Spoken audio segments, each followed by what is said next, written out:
So I'm going to walk through a couple concepts from our book and just reiterate some of the, I think, most foundational questions we're grappling with, and really questions that, through my sister and us working on this book and thinking about this, I think are at the centerpiece of where we need to get to on health and take advantage of our own health empowerment. But I would love for this to be an open session. So I'll do a little bit of rambling, but I would love hard questions, tough questions, personal health, what's happening in DC, what's happening with Secretary Kennedy. I would love to engage on anything on anyone's mind and have this very freewheeling. But just to kind of talk about, it's the topic of the speech, good energy, and what's had a profound impact on me and where I think we're going and need to go in this country.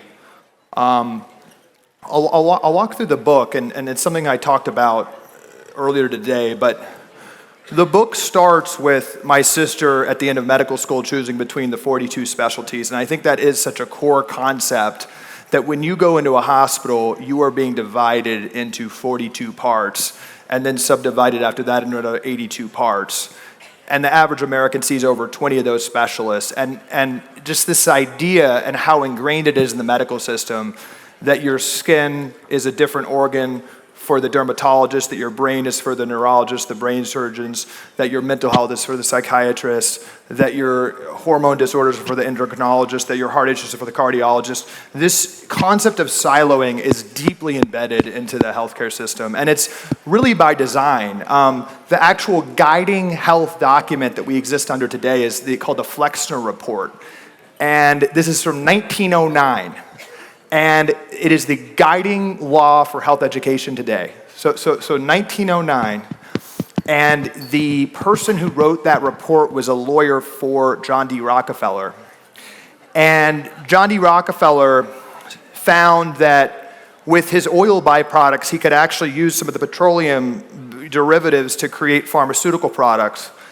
And probably some good intentions. The medicine was seen as the Wild West, but certainly for profit motive too. He started modern medical schools. So he was the first funder and primary funder to the University of Chicago, Johns Hopkins. And he actually started what we have today as residency programs and the idea of evidence-based medicine, siloing of medicine. And he very intentionally had this written in the report. And it says in the report that still guides medicine today that nutrition, holistic medicine, chiropractic, any other medical modality that's not just identifying a symptom and cutting it open or prescribing a pill for it, that's not real medicine. So I just think it's interesting to know the history, because what we have today is very much ingrained, and it created a system where Casey, in Stanford Medical School, talking about nutrition, talking about exercise, she was reprimanded.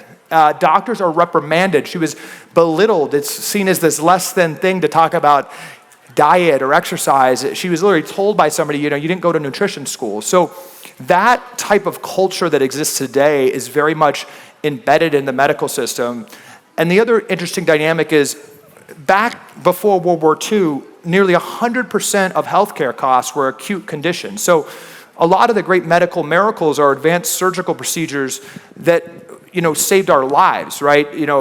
Childbirth was 3% death rate in 1900, 2 to 3%. It was more deadly to give childbirth than have breast cancer. So, on the edge case, certainly some medical procedures to make sure 2 to 3% of women didn't die during childbirth, that is a good thing. But now 40% of children are born via C-section. We've gone too far. We've medicalized everything. And that type of siloing that works sometimes for acute issues now is used for chronic issues. And the lie and what this has done is it's erased the tree. It's erased that the tree, the base of it is the same thing. It's not siloed. There's something happening to our cells. And if we can get that right, if we can get our metabolic health right, if we can actually stop listening to the medical system so much, which tells us that ultra-processed food is healthy, that really encourages and recommends a lot of these things, that incentivizes us to have a bad food system and then manage our conditions, not treat them, we'd be a reformed country. But again, this war to not see the base of this tree is real, and I think that's what the energy we really need to have. And from a personal empowerment standpoint, despite all the media narrative and even the narratives from the medical system that you guys and a lot of what we think is anti-science, there is something really real there. And I do think when it comes to chronic conditions, getting outside of that pharmaceutical treadmill and really being on a path of exploration of what's causing that cellular dysfunction at the base is really important. And as we talked about earlier, it really goes to these three core areas, I'm skipping ahead here, but I can't emphasize this enough. There's been a lot of conversations, and this is my personal view, but when we get into the topics of the book or the actual plan, the first part is knowing what's going on inside your body. And I've met so many people who have been battling an autoimmune condition or battling all of these random symptoms, and they're on pill after pill after pill, and then they finally go to a functional medicine doctor. They actually have a doctor that is curious, that goes deeper than those standard 5 blood tests, but sees what their nutrient deficiencies are like, goes deeper on their cholesterol levels, goes deeper on their inflammation markers, measures their insulin resistance. And almost always there's a real blaring warning sign. They're not able to make vitamin D efficiently or process vitamin D efficiently. That leads them to understand there's actually something wrong with their kidney because they have a low amount of a certain supplement. There's really this puzzle that we can all piece together. I think everyone wants to piece together that we're really prevented to from the medical system. And I do think, literally these blood tests, these understanding of these dynamics on this page can really be a tool to help understand what's going on in our body if we are facing some kind of nagging chronic condition and are being prescribed a lot of pills. The ones on the left, the basics, if these 7 biomarkers are under regular levels, by definition, you can't get diabetes. By definition, you're not obese. And almost by definition, you don't have heart disease. You don't have Alzheimer's, which is downstream of diabetes, now called type 3 diabetes. You don't have kidney disease. You're much lower likelihood of having depression. So that's one core thing, is however this means anything to you. And I know, a lot of people I've talked to today don't like to go to the doctor at all, and I fully understand that. But however it makes sense for you, being on a path of curiosity about what the root cause is, and you can tell a lot from these blood tests. And then with a better understanding of what's going on, it does lead you to the basics. With food, again, I think we can turn the entire nutrition department of the government, fire them tomorrow, and I don't mean this hyperbolically. We can cut the billions of dollars that we spend on nutrition research, producing studies saying sugar is healthy. We can cut all funding and literally just replace the government guidance with eat whole food, avoid refined sugar, avoid seed oils, avoid refined grains, and look for food that has nutrient-dense, life-giving minerals. And again, the people say that's too simplified. This is what my sister's going to try to do. This is what they're attacking her on. I do think we need the simple messaging. If we celebrate whole food, I don't care if it's vegan or carnivore. I know a lot of vegans who start that way. They get more curious about whole food, and then they start eating meat. Maybe the other way around. It doesn't really matter. If we get those core inflammatory ingredients out of our diet, will be a lot better. On movement, I think it's very notable that we've had disastrous health as gyms start growing. The more gyms, the more unhealthy we are. I think a lot of folks I've talked to here, just in your daily lives, you're moving a lot more than the average American. We're getting 3,000 less steps than people do in Europe. Kids are just basically engineered to be sedentary with the schools that were designed by John D. Rockefeller as well, which basically sit these kids, little boys, at a desk for 8 hours in a sunless room, very little recess. We basically have scientifically created an environment for our kids with our, general processes. And I know a lot of people here have woken up to that. But we've basically looked at what causes a child's metabolic health to fail and basically geoengineered an environment to do that. We sit them in sunless rooms, sedentary, essentially feeding them ultra-processed food, giving them phones at early ages to trigger their chronic stress. I mean, it's literally like we've designed it for disrupting these core biomarkers. So movement's obviously extremely important. Chronic stress, I do think we're having an awakening on that with our children. You look at the suicide and mental health disorders among specifically teenage girls. Antipsychotic drugs, prescriptions for teenage girls has gone up 600% in 8 years. We have a clear crisis happening there, and we're drugging them. I've been called by a senator and Secretary Kennedy dangerously anti-science are saying that it might be a concern that 25% of women are on an SSRI and they're exploding among use and antidepressant use among teenagers. And I don't think that's an anti-scientific statement. We have to look at the root cause of that. Obviously there's a lot of culprits, but with technology, again, we don't want to ban all technology necessarily, but there's clearly something happening with the chronic stress of the phones. And then over-medicalization, we have to take a look at. Talked yesterday about, it was shocking to me, we have 2 times as many vaccines as they do in Norway. Until this year, that has been absolutely taboo to study. You can't study it. Well, we're studying it now. We're going to study what that impact has on severe, interventions that maybe aren't even necessary given that other very established countries are doing it, have on kids. We should be insisting on placebo-controlled studies. I mean, it was shocking to me. The FDA commissioner got in, and they have new vaccines, and he asked for a study, and they acted appalled that there was going to be a study conducted. I'm like, that can't be true. They're lecturing us about gold star science. New vaccines didn't require a placebo-controlled study. They're just automatically approved. We couldn't believe it. So he just literally said, we need a study. We need a study, like with the control group, a standard study. And they acted like it was bloody murder. So it's these common sense things, and the divorcing of common sense that exists in healthcare today is really staggering. And it is dark to me because it does, I don't think intentionally on an individual level all the time with people, and these are often good people that work in medicine, but on a systemic level, it is preying on a child being in fear, a child being sick, a child being dependent on drugs. There are huge economic incentives to depend on that. So I think over-medicalization is clearly a very important thing we need to look at. And I think it needs to be okay to say that being on less chronic disease medications is better, and being free of drugs if we can, and looking for more natural remedies is better. So I'll stop there and would love any questions whatsoever, and love to engage. Yes.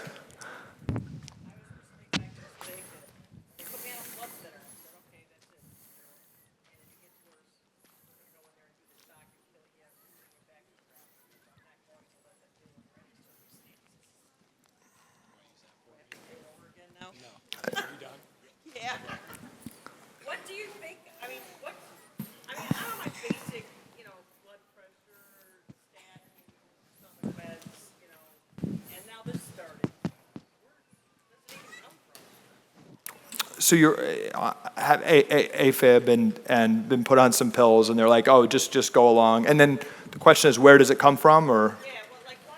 Yeah, what's the blood thinner? I mean, I know I was put on that stuff to get off the clots, but what started this to begin with? I didn't have it my whole life.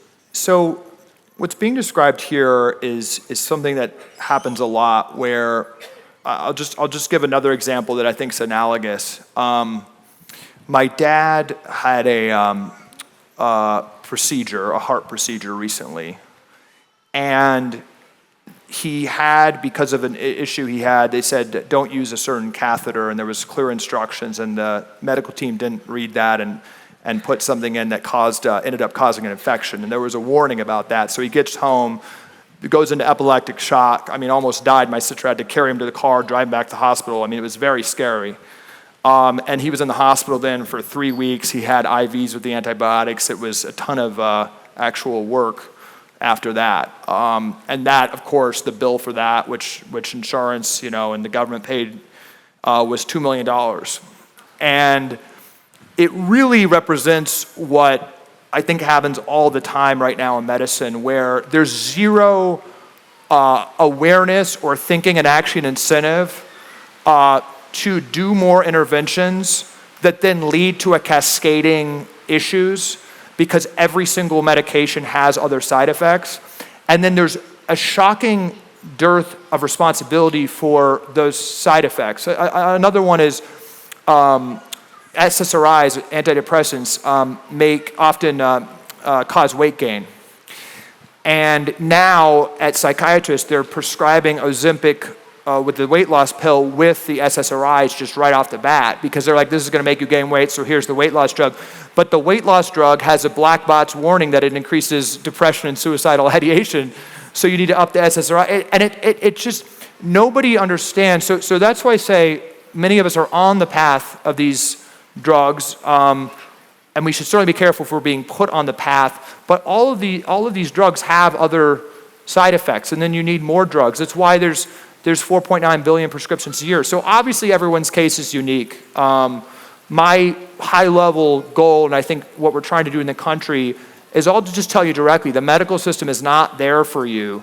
It's just not, to have an off-ramp to these doctors using their authority to tell you that this is the route you have to go, and if you need to be stunted back to life. I mean, that's how they think. And this is something I'm talking to my sister about.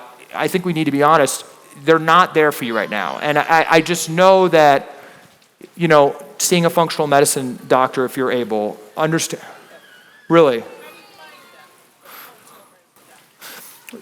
Just very tactically, there's a functional medicine directory online. There's a lot of, I think there's so many pain points and so many people suffering and not being served by the medical system. There are a lot of new services online. I use a company called Function Health, where you can get a full analysis from a really good doctor remote to see your blood. It's a sign of potentially nutrient deficiency. There's puzzle pieces. So at the highest level, what I hope the medical system would do in a situation like yours is really be curious about what's going on inside your body. And instead of telling you that it's inevitable, you have to go down this pathway for the rest of your life and take pills, really be curious about where the underlying causes are of what's causing these issues, and then going on a path around food, around other habits. And I know you want to do that. I do, putting these simple ideas in the book, I was telling our editor, it's so simple, eat healthy, all these things. We had shopping lists, and I was amazed by how many people were like, it was just helpful to have the shopping list. I think people are clamoring for information. But very tactically, I do think functional medicine practitioners do have ways and are good at trying to discover what the underlying cause is. And there's a real fight right now to make that really the center of medicine, because everyone should have that type of care. They quit taking their vitamins. Yes. Yes.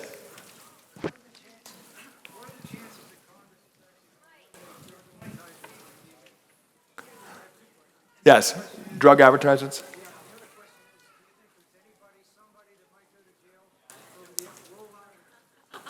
All right. Are people going to go to jail for COVID and direct-to-consumer pharma advertising? Okay, so I'll just get on the pharma ads. I'll tell you just my personal experience of policies like this and what Secretary Kennedy is up against. It is impossible to define how complex these bureaucracies are and how interwoven they are. And when I see what he has to deal with and the level of legal review and level of, interaction with Congress and level of, the 70,000 people at the HHS and the other agencies to get, because theoretically it's like these things can just be signed, they can get done. I'm in there like, hey, let's go. And we're pushing really, really hard. But there are bureaucracies, the USDA, the HHS, others, that have been built through, I just see when I look at these agencies, hundreds of millions of dollars, decades of work to make these things as complex as possible and put as many checks and balances in to resist change. So on the DTC farm ads, that's something that's being talked about a lot. It is something that can be done. And we're working really hard on it. At a high level perspective, Bobby's got a team of real warriors, and there's huge, and this isn't against any one person, there's massive institutional pressure. There's massive Senate congressional pressure. Anything that's even whispered, if we're in a 10-person meeting, it's leaked by the time the meeting's over. There's senators calling. There's this incredible structure of forces to not get anything done. But I'd like to see that, and I know Bobby would, and a lot of other things happening. And I would just say, I think a lot of people here are advocates. A lot of people here want to see a lot of change. And the great thing this movement has is animation. And it's not that we shouldn't be pushing and frankly holding people to account. But I do think you're going to see a lot more activities like that. And I think even in the past 100 days, with what's happening to GRAS standards to actually know what's in our food, what's happening with food chemicals, what's happening with the vaccine panel move, insisting on more trials, more transparency, the fact that we've even started this conversation around health, the fact that we've reformed food stamps now to take soda off food stamps, we're revising the dietary guidelines, which is a massive thing. I mean, there's a lot that I think has happened in 150 days. There's a lot more to do, and my goal is that you'll see a lot of things like that, and we can all be happy and keep momentum for this movement alive, because the voter energy is going to be what keeps us alive. Yes?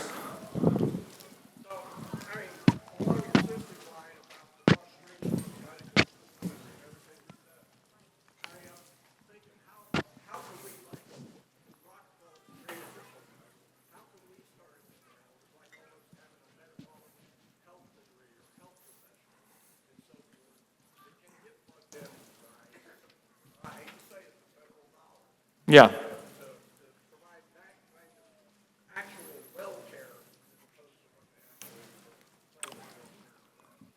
So the question is how, because this system is so rigged with Rockefeller literally being written into the law since 1909, this corruption, how do we unwind it? And that's frankly what I'm trying to help on however I can from growing up in DC, because when I started awakening on these issues with my sister and, spending about 2 years just kind of thinking about these concepts, writing the book with her, I was like very depressed for a while. I was like, this is such a massive, dark issue. And I think we probably all feel that way to some degree. There's so many forces that are really against us. How can we possibly do this? And the way I see it in DC right now is that we are talking about a full-scale revolution of American society, American culture, the healthcare system, the agriculture system. It's radical. I mean, like when you start peeling this back, it's like a full change of the U.S. economy. So I don't think it's too incrementalist to say that is a multi-year journey. And when I think about how to do it, I do think it's important that we get impossible to disagree with wins, because literally what I'd put as an impossible to disagree with is soda being funded by food stamps. It's like $15 billion a year go from the federal treasury to soda for a program for lower income nutrition. It's just like you can't, the lobbyists did disagree with it, but you cannot disagree with that. I think the dietary guidelines, we should not be recommending sugar to 2-year-olds when we have a diabetes and obesity crisis among kids. We're gonna have that fight. It's like, can you create arguments that are actually impossible to create? Even what Secretary Kennedy did on the, if you saw, he fired the entire vaccine committee.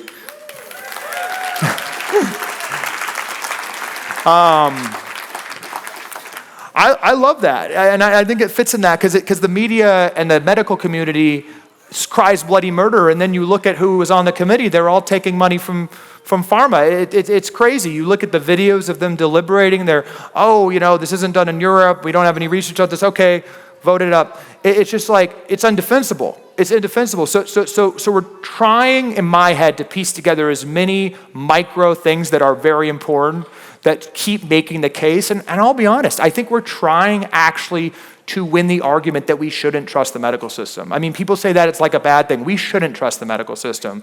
And we all know that, but there's an argument that we need to win. I do think it's so important we keep talking about this. We keep buying, frankly, from vendors here that are making whole food.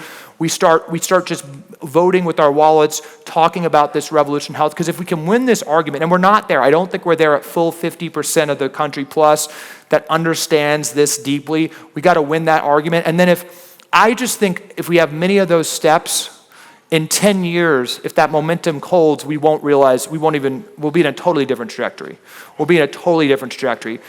Fundamentally taking on agriculture incentives and trying to, like do something aggressive to how those incentives work this year for soybeans and corn, which own essentially 5 states and are deeply, you got to be careful with it. I'm trying to build in my head a case and get unimpeachable wins that are impossible to disagree with to continue this momentum to where we have just radical change when we look back after 10 years. And I do think the wins will beget more wins. If this movement is popular in two years and it becomes the debate of the presidential cycle of who's making the country more healthy, we're just going to have more and more, and importantly, get more people in. There's nobody in the government, very few people that really understand these things. Everyone comes from traditional backgrounds. So I think this, we need to be a little patient in that respect. Yes? Why isn't Cory Booker an ally of our That's a great question. Why isn't Cory Booker an ally? I think, about the same stuff. Yeah, when Casey and I started, a couple years ago, we met with Cory Booker a lot. I met with Nancy Pelosi. I met with a lot of Democrats. I mean, these are Democratic issues. If you close your eyes and listen to Bobby Kennedy talk, you'd think you were at a Democratic rally, 7 years ago. My political analysis is something deeply powerful in many ways happened during COVID. I think COVID, probably was one of the most important, societal, historical dynamics of our lifetime. I think it was going to have so many impacts from how we think about health to children's development to cultural issues, that we'll see for the next generation. One thing it did is, for whatever reason, the Democrats are the party of experts, and I think the fact that President Trump was kind of billed as against the vaccine, against the lockdowns, now for MAHA, it's just this reflexive effort to be against that, even though these are ideas that the left has often agreed with. So that actually gives me some hope, because I do think we have this intense Trump derangement syndrome in the world right now, where you literally have Democrats arguing for government-funded soda for kids, which is just crazy.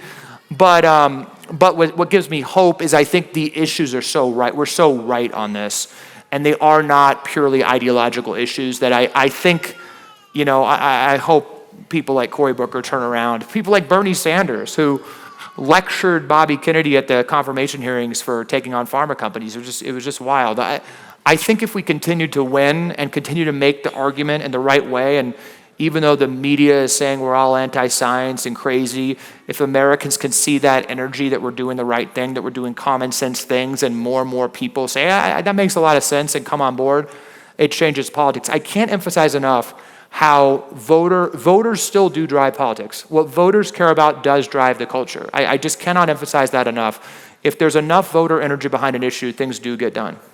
Yes? Yes, sir. It seems to me that the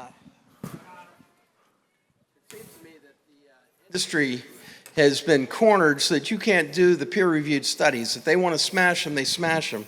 I think that it's very hard to argue without having those studies, but I think that you need to maybe look towards making a independent thing that they can't squash and stop these studies from being done.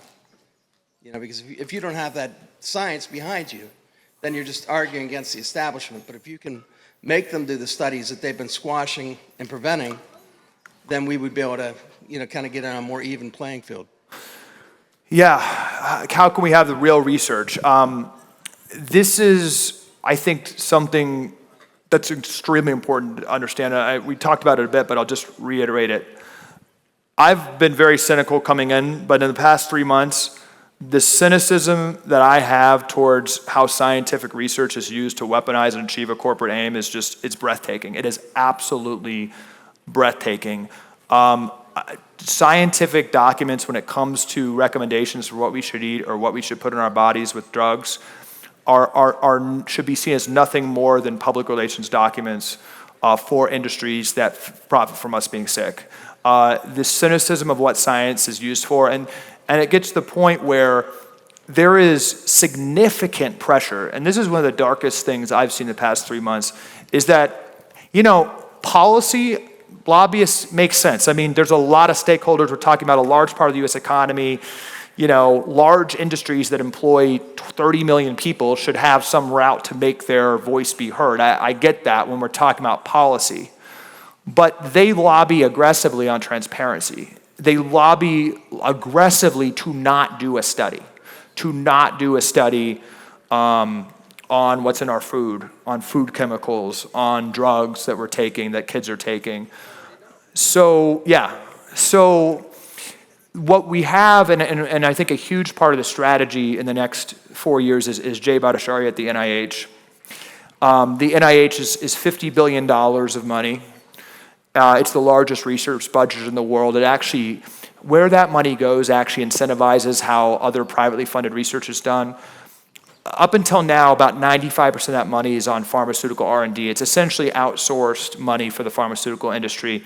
The way the NIH has viewed the world is they've accepted that we're sick. They're not studying why we're getting sick. They're not asking tough questions. They're not asking why we're getting Alzheimer's. They're asking how can we spend hundreds of billions of dollars over 10 years to figure out some marginal Band-Aid injection for Alzheimer's. And Alzheimer's, you're not going to inject our way out of cancer and out of diabetes and out of Alzheimer's and out of heart disease. This is about what we're eating. It's about the basic facts. But that's all they work on. So this is pretty dramatic that right now the NIH is empowered to ask core questions. And they're getting lobbied heavily not to ask those questions. But I think in the next couple of years, we are working to ask foundational questions about vaccines, about what's in our food, about the over-medicalization of kids, about whether nutrition interventions work better than all these drugs our kids are on, things like that. They're going to be asking the tough questions. And I do think once the scientific consensus is there, it's hard, that informs the policy. It makes it more difficult to have rigged policy. The problem is that the broken scientific consensus has led to terrible policy. Yes?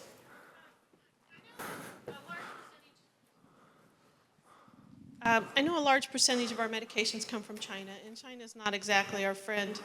And we've had a lot of poison things come from them already. What do these doctors think is going to happen if we lose our ability to get our medication from China? And they've got all these people dependent on all these medications that they keep prescribing. What do we think is going to happen if we move away from China? Yeah, that's a tricky issue.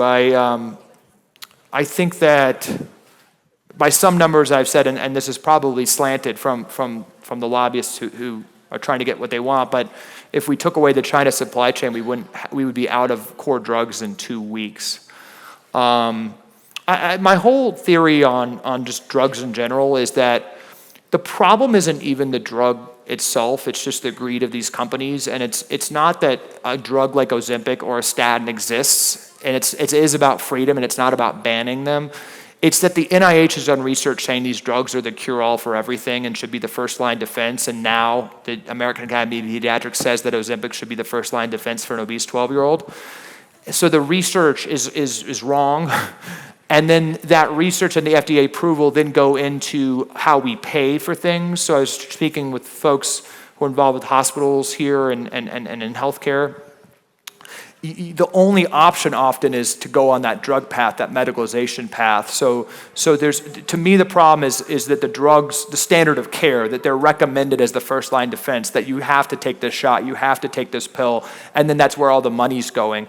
I think we'd be in a much better world if we had transparency, full transparency on drugs, and then have freedom, let people able to make their own decision. But with where our $5 trillion in healthcare go, everyone has more flexibility where you don't just have to spend your money on drugs, which essentially you're jammed into that path right now, but can see a functional medicine doctor, can get more blood tests, can invest in dietary interventions, can go on that route. When it comes to China, I think we have a lot of reckoning to do that. I mean, I'd love to see a more fair rule pharmaceutical industry that's not tied to one of our adversaries, where we have incentives from the NIH and our medical authorities for people to create drugs that actually reverse and prevent disease and promote longevity, and they make them here and people have correct information. And I think the China thing's a huge problem. What happens to people that are already dependent? Well, there's work to reshore those supply chains, which I support, but it's sensitive because we are dependent on China for a lot. But there's work and there's been talk about actions to take there. Yes. Oh, sorry. Get you next. Thank you for coming. I'd like to understand more about the health insurance companies, because all Americans pay a lot for health insurance, yet they seem to dictate what tests we could get done, what medications we get. They almost control our Right. care, and functional medicine doctors aren't covered Right. by insurance. And Yeah. so what are we going to do to reform the health insurance companies? So there's a foundational problem with insurance companies, which is they're incentivized for us to be sick. And I mentioned this a bit in the last speech, but I'll just break it down. With the Affordable Care Act, Obamacare, there was all of this populist frustration around the profit margins insurance companies were getting. So by law, they can only make 15% profit margin. So that sounds good, I guess, in some way, but when you are only able to make 15%, you want the overall cost to grow. And the bill also included a provision that if costs grow, then they can raise premiums in order to get that 15%. So it created this terrible incentive where since Obamacare, we've more than doubled health premiums. They've gone up over 100% in that period of time, because the companies can raise prices and get 15% of a larger pie. So there's no price pressure. And what does that mean if insurance companies want costs to go up? And I've talked to CEOs of the major insurers. They don't disagree with this. This is 100% known by them. They meet with us and they're like, we don't want people to be sick. We don't want people to be sick. We want people healthy. But your incentives are for people to be sick. Yes, that is true. It's undeniable. So you've got, again, there maybe are some evil people. They're not all just thinking, how do we make people sick? But there's no pressure at these large companies to control price or actually get people healthier. All these exercise programs insurers do, they're all just lip service. They're not actually putting money into that. They're not putting money into food programs. So that's a foundational thing. What I think needs to happen with health insurance, I mean, this is what I'm very passionate about. I started a company in this. It's about freedom. It's about not having a set code from the CMS department, which is who makes this. The CMS department that Dr. Oz runs makes the medical standard codes. They outsource that work to the American Medical Association, which is a pharmaceutical lobbying organization. So it's literally true that we have a pharmaceutical lobbying organization making all the codes that dictate what the insurer tells the hospital that it can be paid for, so what happens, and it's all interventionist based.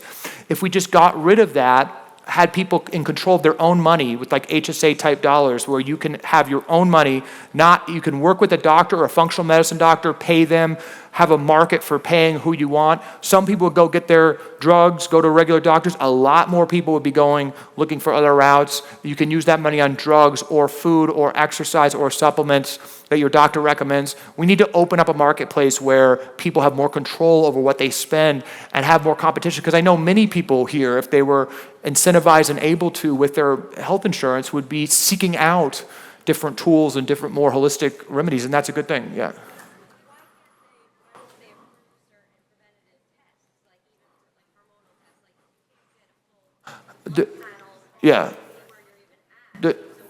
There's a war, I see it all in terms of invisible hand. There's a war at the FDA on any type of diagnostic or preventative screening.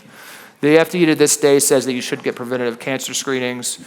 They have massive barriers to any new diagnostic device that helps you understand if you're sick. There's an absolute invisible hand against people understanding what's happening in their body. And there's a massive invisible hand with the way the FDA is structured to have huge barriers to innovation, with the way our medical codes are structured to wait for you to get sick and then treat you once you're sick. There is an absolute invisible hand, which we're trying to change. Yeah.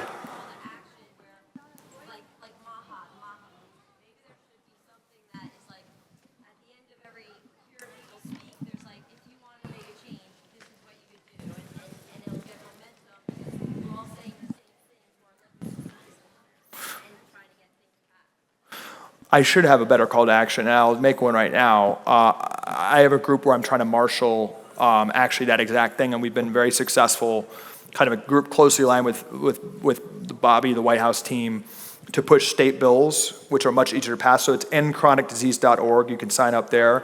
But we are marshaling grassroots activity. I mean, that's really important. So end chronic disease, and that is a great strategy to fight for this on the state level. And I know a lot of people are probably involved in that. Yes.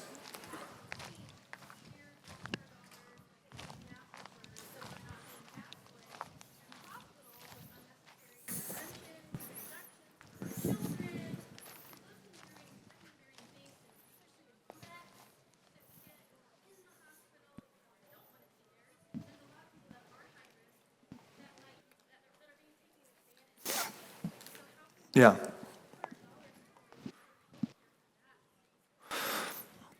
So yeah, my wife is pregnant, and right now, and we have one. Thank you. We have one beautiful baby boy. Before her first birth, we watched a movie called The Business of Being Born, which yeah, it's amazing. But that was very eye-opening, and my sister and my wonderful wife Leslie speak about this so much more eloquently, but they really feel like there's like a spiritual issue with how we've medicalized birth. Every woman, of course, should be able to make their own decision, but I don't think there's full informed decision making. And you see that with this most miraculous act any human performs of creating life, and how the C-section rates, and it's another example which is just so clear of this cascading medical interventions. I mean, almost, most of my friends who've given birth in a conventional setting, it's this cascading horror story of different issues that lead, and it's because, you do one thing, it leads to the next thing, and the Pitocin and this, and it just all cascades into this, and that's often the most common birth story, which I think is a tragedy if that's not what they wanted and if they weren't fully informed. So as far as how our medical system can get there, we're working on a fertility policy and really education around this. So there is going to be some stuff coming out from the government on this and on birth options. So I think you'll see more from the government on that. I mean, we were able to find a birthing center that's attached to a hospital if there was an issue for a natural birth, but we were able to pay with insurance on that. I mean, yeah, we need to look at that, and there is a focus on mothers, and I mean that's a huge. These ideas are very much being discussed, and I hope I'm actually going to check whether that's in the policy. I mean, we want to support informed consent. I don't know, and I think there's something dark that's happening with the medicalization of birth. Again, everyone should do what they want, but we need information, and we need to celebrate that process. Yeah.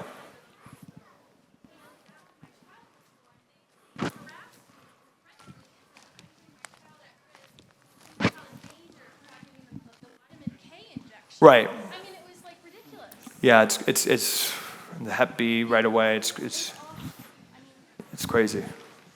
Yes. Yes. I want to know what you thought about the chemtrails. Yeah.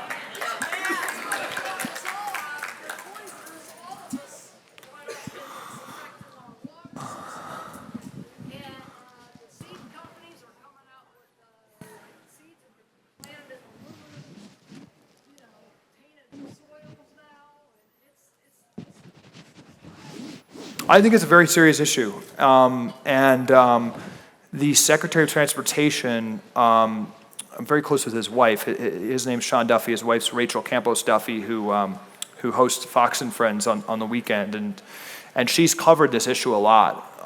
And I saw a segment. I was chatting with her, and I know there's been discussion between the Health and Human Services Department and the Department of Transportation. And they're taking it very seriously, and I hope that there's going to be an announcement on that. I mean, there's on chemtrails, Sorry, guys. She asked about chemtrails and cloud seeding. It's honestly not something I know a lot about, but I know enough very smart, respected people who are very concerned, and I know this is being talked about at the top. Well, even Tennessee outlawed it, and the federal government says, well, you don't own the sky so many thousand feet up, and they're still spraying over Tennessee. And it's global warming. That's what they're saying. They're protecting us from global warming, and they're going to poison us. There's very high-level discussions on that, and I hope there's action on that. There's people are taking it very seriously, and Secretary Kennedy has mentioned it as HHS Secretary. I know they're looking into that, and yeah, but he's working with the Transportation Department. Yes. I get really nervous. I'm sorry. I got an email from Children's Health Defense on June 10th of this year that the fourth, I can't talk like this. Okay. Anyway, that the FDA has recently approved wild-type foods to make lab-grown salmon, and it's actually the fourth company that's gotten approval. Right. Is anyone going to fight back against that? Please? I'll address that specifically and make a higher level point. Let me first make the higher level one, then get to that. From seeing on the inside, 50% of Bobby's team still isn't even through the Senate. And he started and had like literally just a handful of actually trusted political people around him. And these organizations like the FDA have tens of thousands of people who've been doing the work on every part of the U.S. economy for years and years and years. So announcements like that are not clearly aligned with MAHA are part of career processes that have been going on for years from people that have been there for years. I think that's something that is being looked at, and there have been announcements that the leadership didn't even fully know about that have been reviewed, reversed. I know there was a lot of discussion on the mRNA for chickens, and there is a lot of dialogue as these things come out. But I will say it is inevitable. It is inevitable, no matter how perfect the execution is, that you're going to see disappointing things come through these massive agencies, often through processes that don't even have political oversight statutorily, that there should be outrage about, but should not. I would say Secretary Kennedy does not deserve to have us leave his back yet. So I just want to make that. It's not an excuse. It's just that there will be, as perfect as the execution is, there will be unrelenting media and stories about how it's screwing up, how there's things. And HHS is the largest department in the U.S. government, and it's almost guaranteed. On that specific issue, I know she's talking about, lab-grown fish and meat. There's deep concerns on that. I mean, the foundational message of MAHA is that we need to eat whole food and real food, and I think there's a lot of concern about that. Yes. I know you probably can't reverse it all overnight. I understand that, but could you demand honesty in labeling? Yeah, labeling, honesty and labeling. When we talked about ideas and things that we can do in the next 2 years that start really putting the pillar down, we've got to have transparency. Just like I'm talking about how soda on SNAP or dietary guidelines that don't recommend sugar for kids, we've got to help farmers. We've got to put the mantle down for regenerative ag. Thank you, so many people, and I'm going to be in touch with a lot of you. Like, it is the foundational thing we need to do is work together to build this bridge to a reform of our agriculture system. But labeling is a great place to start. We need support on labeling. The labeling is in the process right now, and that is under political control at the FDA. It's unrelenting lobbying about just simple transparency, but we're ready to take on a fight on transparency because that's a losing battle for the other side. Texas actually just passed a labeling bill, SB 25. It was the single most lobbied bill in Texas this year, and the Maha Moms legislators won that out, and it was a huge defeat for big food. So states, back to the state work, endchronicdisease.org, we're marshaling this, but we're working on state bills around the country to create this patchwork of labeling laws, because then the industry actually needs better standards. or better standards from our side, and then we're not going to go below the aggressiveness that the states like Texas have done. So the state work on labeling is actually really important. Yeah, yeah, 100%. We need to do labeling. That's a huge thing. Yes. So I'm thinking of the power of the people, and places like this and events like this are a start to break the barrier of conspiracy. It's not a conspiracy. This is all real going on, and the more people are quiet, the more they can do with us what they want.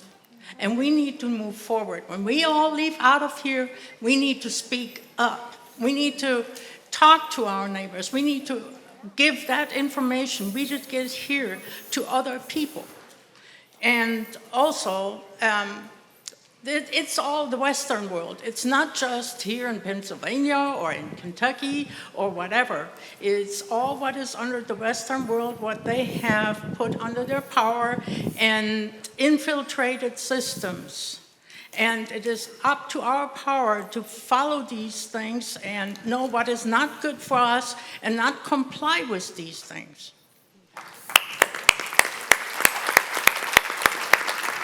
Thank you. A couple more. Yeah, thank you. I want to say I'm in absolute solidarity with you. We have done everything we could possibly do to make sure that we see RFK Jr. doing what he's doing now. And I believe it is a 10-year vision. When we're gone and our children are still moving on, let's just hope that things are going to be better and straighter.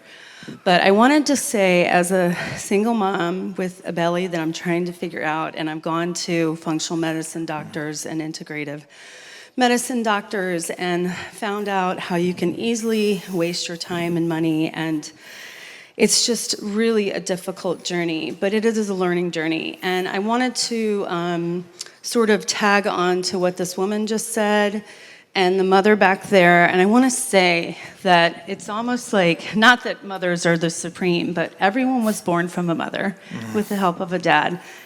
It should actually be MMAHA, Mothers Making America Healthy Again. And we need to share our stories, because not only do we have these tragic, traumatic stories that we went through at the hospital, that, when our children have their birthdays, we also think about our experience at the hospital and what we didn't know.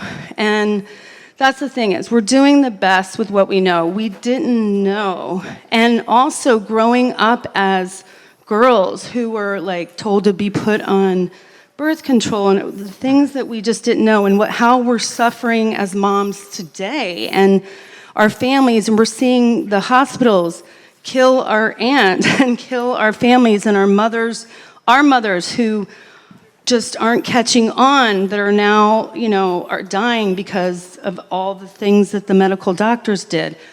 I just think it's so important that we continue sharing our stories. Yep. We have, you talk about your story with your dad. You just brought up another story. We need to share our stories. We don't have to be angry, although anger, sometimes puts some fire in us. But we need to just share our stories, and we do need to support each other. And I think everyone here is just one big family, because we all get it. And we want to do everything we can to support you and your organization. And the last thing I want to say is how important it is that of course, we're having so much compassion for these vaccine injured. We have so much compassion and understanding. I think we just need to have more compassion and understanding with each other, and with all the things that the moms are going through, and the technology that we're raising our children in. And it's just such a big beast. It is such a big beast. And I'm from the DC metro area. It's really dark. And so thank you for being the light in that darkness, because I know it's a dark place. Thank you to your sister. I'm doing everything I can to stick up and stand up for RFK Jr. and you and everything that you're trying to do because I believe in you. Thank you. And I just want to say thank you for everything you've said in solidarity to Thank you. And we, and my son, we support you and everything you're doing. Thank you. No matter what anyone says. And congratulations. Thank you. Thank you.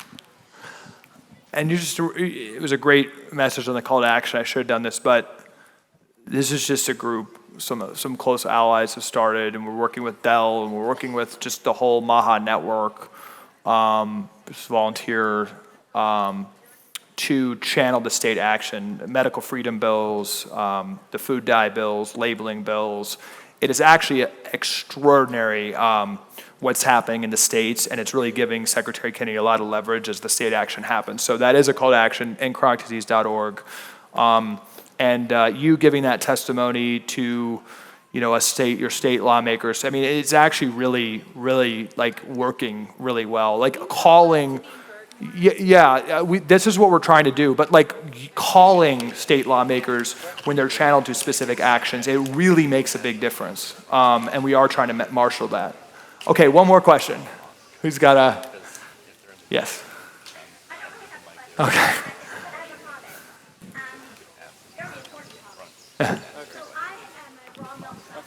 Oh, good. And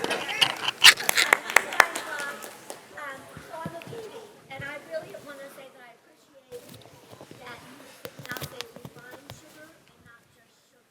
Oh. Because honey, Oh yeah. Added sugar. Oh yeah, added sugar. Oh yeah, I mean,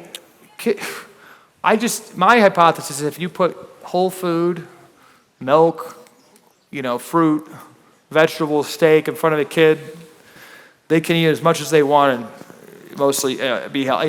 You're pretty much there. I mean, the amount of sugar that's in Coca-Cola is like 30 oranges or something. It's like you can't eat that. So no, it's about refined added sugar.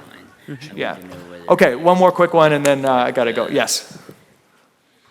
Whether they test for mold. Okay.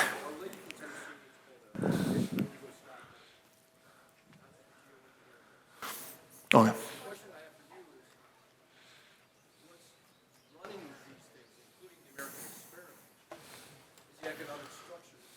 Yeah.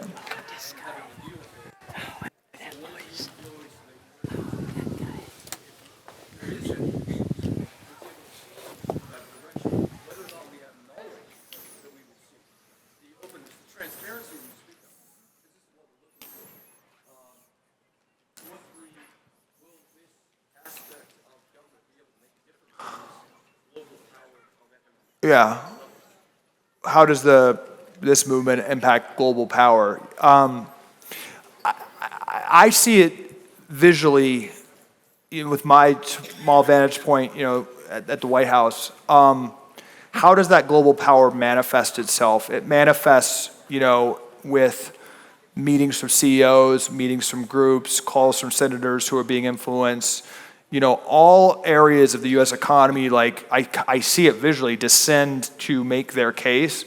And again, it's not invalid that they're making the case. I don't think we have a terrible system. I mean, we're talking about the whole U.S. economy. So I don't think it's necessarily invalid, but you see it and it's dark. And Bobby Kennedy is able to win arguments because he has voters behind him. That's just the truth. When you get into a closed-door meeting, money is brought up, economic impact is brought up, voters of how many people are employed by soybean or this industry, that industry in a state is brought up. These are all brought up, and having a clear voter mandate trumps those arguments. I just can't, it works. What a candidate runs on, what they talk about, calling state candidates, local candidates to care about this issue, them talking about it during the campaign, that's how he has power. So this is not a monolith. And the pharma industry and the healthcare industry and the insurance industry and the big food industry have very little trust in America right now. They're not in a strong position. They're using all the influence they can, but it's not insurmountable. But the power is the voter mandate. When you're debating something like firing the ACIP committee or opening up a conversation about regenerative agriculture and pesticides, it really is about how much how much mojo Secretary Kennedy has from voters to talk about this issue. And the argument I'm always giving is this is what voters voted on, it's what they demanded. And that argument does work. So that's how you beat it. And if you bring these arguments in the light, if you bring this ridiculousness, I know we're all doing it, talking about how ridiculous some of these systems are, bringing things to light is really making a big difference. Guys, thank you so much. I'm so honored to be here. I really appreciate it. Thank you. Thank you.